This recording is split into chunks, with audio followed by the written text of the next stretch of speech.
Several solutions have been invented to manage the system's heat buildup, from traditional air cooling to water cooling, and even liquid nitrogen. So this idea may not work as well for a PC, as a PC case by nature should not be insulated and also generates additional heat. This sounds like a good idea in theory, so let's see if this product can deliver the goods.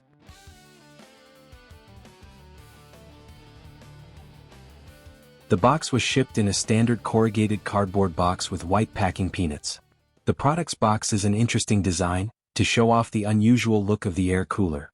The product is actually in two boxes, a standard oblong box with a window cut out of it, and a partial envelope box which gives the package its unique shape. Because of this packing method, it is difficult to remove the unit without ripping the outer box. Printed on the back of the outer box is a general summary of what the product does and the features and specifications. Opening the box reveals the air conditioner in a custom-shaped plastic and more cardboard. Lifting the cardboard reveals the drive cage mount, manual and screws. Technology. We decided to take the unit apart to see how the unit really works. The unit is held together by two plastic pieces sandwiched together and fastened to each other by screws. The screws were easily removed and we could see how simple the design really is. The unit has a small power supply which powers both fans, peltier and LCD display. The LCD gets its temperature information from a thermal probe held in position where the cooled air is forced into the system. A peltier is essentially an electric heat pump. One side of a metal plate gets very cold but the other side gets very hot. An aluminum heatsink is attached to the hot side of the peltier plate to dissipate the heat buildup. The heatsink is actively cooled by a high-speed fan that is mounted with metal clips. The air on the underside of the peltier is cooled when passing by the cooler side of the peltier plate and forced into the system by the lower intake fan. We removed the heatsink fan so that we could look at the actual cooling system. The heatsink is mounted to the peltier by 4 spring-loaded screws. After removing these we could see the peltier, which is completely covered with generic thermal paste to transfer heat to the heatsink. This unit is basically a peltier cooler with an air intake fan and a heat sensor. The unit has 3 modes: off, on and snow.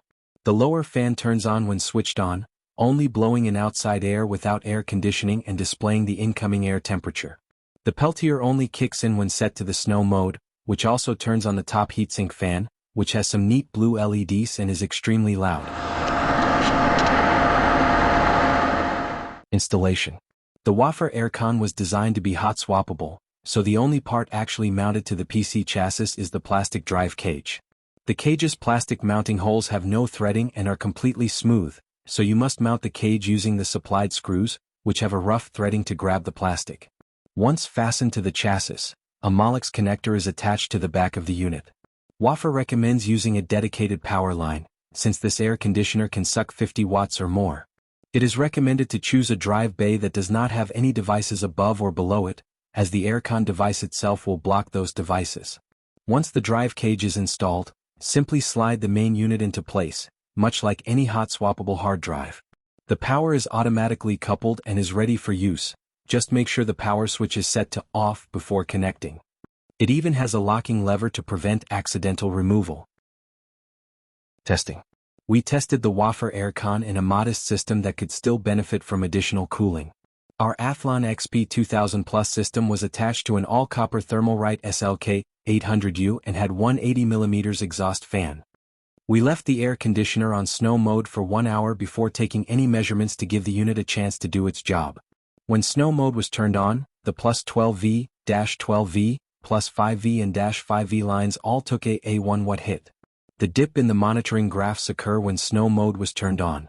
The peltier would sometimes draw so much power that the hard drive would shut off, and would require a reboot for the system to work properly. Waffer recommends at least a 300 watt power supply. Conclusion. The Waffer AirCon revealed virtually no change in system temperature, even after 1 hour. The air coming from the AirCon's exhaust was measurably cooler, but makes little impact when mixed into the case. The air conditioner uses too much power and makes too much noise. The unit also takes up 3 drive bays when installed. Although the unit is hot-swappable, this is still unnecessary. But this type of technology is just not effective for the intended use.